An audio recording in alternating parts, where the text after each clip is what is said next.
BRS MLC అభ్యర్థి nomination కు మాజీలంతా డుమ్మా. అభ్యర్థిని ఏకాకిని చేసిన బీఆర్ఎస్ మాజీ నేతలు. అభ్యర్థికి భరోసా కల్పించని మాజీ నేతలు ఇక గెలుపుకు సహకరిస్తారా అనేది ఇప్పుడు ఆ పార్టీ నేతలే అంటున్న మాట ఇది. మాజీలంతా అధికార పార్టీకి భయపడ్డారా, లేకపోతే అభ్యర్థికి మద్దతుగా నిలిచి గెలుపుపై సంకేతాలిచ్చేవారని ఇప్పుడు జోరుగా ప్రచారం. జాడేలేని మాజీ మంత్రి శ్రీనివాస్ గౌడ్ ఎమ్మెల్సీ స్థానాన్ని గెలవడం కష్టమని ముందే భావించారా అనేది ఇప్పుడు అందరి అనుమానాలు. స్థానిక సంస్థల ప్రతినిధులంతా మెజార్టీగా మనవారే. ఇది అధినేత కేసీఆర్ మాజీ నేతలకు సూచించిన ఆచరణలో మాత్రం కనిపించలేదు. 2 సెట్లు నామినేషన్ వేసిన బీఆర్ఎస్ అభ్యర్థి నవీన్ కుమార్ రెడ్డి. ఎంపీటీసీలు జెడ్పీటీసీలు మెజార్టీగా మావారే ఉన్నారు, గెలుపు మాదేనని ధీమా.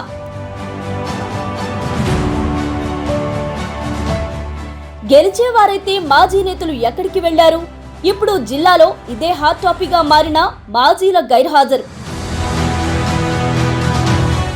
బీఆర్ఎస్ నేతల డుమ్మాతో స్పీడు పెంచిన కాంగ్రెస్ ఇక మా గెలుపు సునాయాసమే అంటూ సంకేతాలు.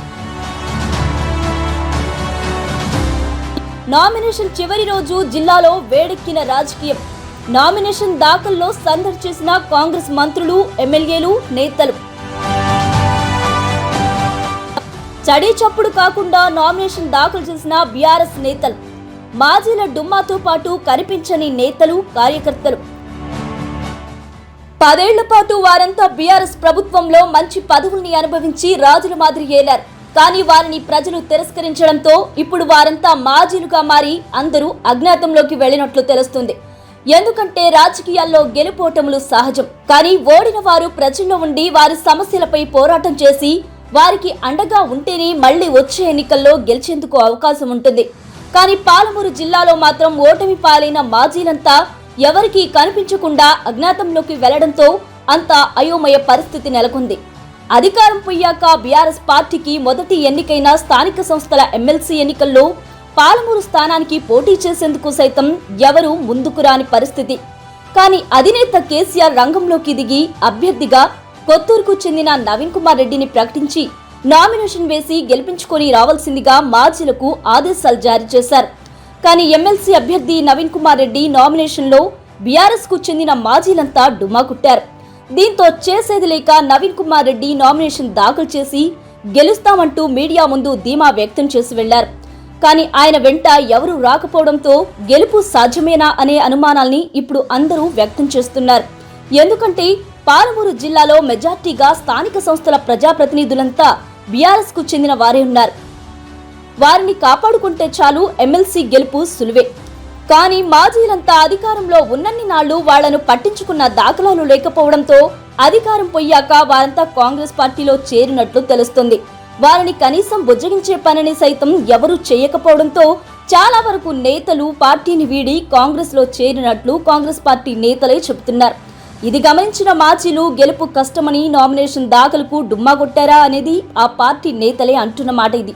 గెలుపోటములు తరువాత, ముందైతే ఎన్నికల్లో ప్రయత్నం అయితే చెయ్యాలి కదా అని ఆ పార్టీ నేతలంతా అసహనాన్ని వ్యక్తం చేస్తున్నారు. ఇలా అయితే ఎమ్మెల్సీ గెలుస్తామా అని వారి అనుమానాల్ని వ్యక్తం చేస్తూ ఉండడంతో ఇప్పుడు అధికార కాంగ్రెస్ స్పీడును పెంచింది. జిల్లాలో బీఆర్ఎస్ తరఫున నామినేషన్ వేసిన నవీన్ కుమార్ రెడ్డి పరిస్థితి ఏంటని ఇప్పుడు ఆ పార్టీ వారే అంటున్న మాట. నామినేషన్ల ఘట్టం ముగిసింది. ఇక ప్రచారంలోనైనా మాజీలు కలిసి వస్తారా, లేక నవీన్ కుమార్ రెడ్డిని ఏకాకిని చేస్తారా అనేది వేచి చూడాల్సిందే. మరి ఇదిలా ఉండగా నామినేషన్ దాఖలు చేశాక తాను ఖచ్చితంగా గెలుస్తానంటూ బీఆర్ఎస్ అభ్యర్థి నవీన్ కుమార్ రెడ్డి గట్టి ధీమాను మాత్రం ప్రకటించాడు. నేను ఖచ్చితంగా ప్రజల గొంతును కాబట్టి మా ఎంపీటీసీలు, జెడ్పీటీసీలు అలాగే కౌన్సిలర్స్ అందరూ మమ్మల్ని అంటే ప్రజా గొంతుకను శాసన మండలికి పంపిస్తారని చెప్పి బలంగా ఆశిస్తున్నాను. ఎందుకంటే మాకు స్ట్రెంత్ ఉంది. మాకు దగ్గర 900 మంది ఎంపీటీసీలు, జెడ్పీటీసీలు, కౌన్సిలర్లు ఉన్నారు. వాళ్ళేమో డబ్బును చూపెట్టి ప్రలోభాలకు గురి చేస్తున్నారు. అయినా కానీ తెలంగాణ వాదం ఎంత గట్టిదనేది నన్ను గెలిపించి మరొక్కసారి మహబూబ్నగర్ డిస్టిక్ ప్రజలు, ఓటర్స్ అందరూ నిరూపిస్తారంట అని చెప్పి మేము బలంగా నమ్ముతున్నాం. ఎందుకంటే వాళ్ళు 420 హామీలు ఇచ్చి వాళ్ళు ప్రభుత్వాన్ని ఏర్పాటు చేశారు, కానీ 100 రోజులకే అందులోకి సగం హామీలన్నీ ఎగిరిపోయినాయి. మా ఎమ్మెల్యేలు ఎక్స్ఎమ్మెల్యేల కృషితోటి మా సంఖ్యాబలంతో మేము ఖచ్చితంగా విజయం సాధిస్తామని చెప్పి మేము బలంగా నమ్ముతున్నాం. ఎందుకంటే నేను ఒక రైతు బిడ్డగా రాజకీయాల్లో 2006 నుంచి ఇప్పటి వరకు నాకు రాజకీయ అనుభవం ఉంది. నేను ఉప సర్పంచ్గా పనిచేసిన, జెడ్పీటీసీగా పనిచేసిన. 2014 నుంచి 2019 వరకు నేను మహబూబ్ నగర్ ఉమ్మడి జిల్లా వైస్ చైర్మన్గా కూడా చేసిన కాబట్టి ఆ అనుభవాలన్నీ నాకు ఉపయోగపడతాయి.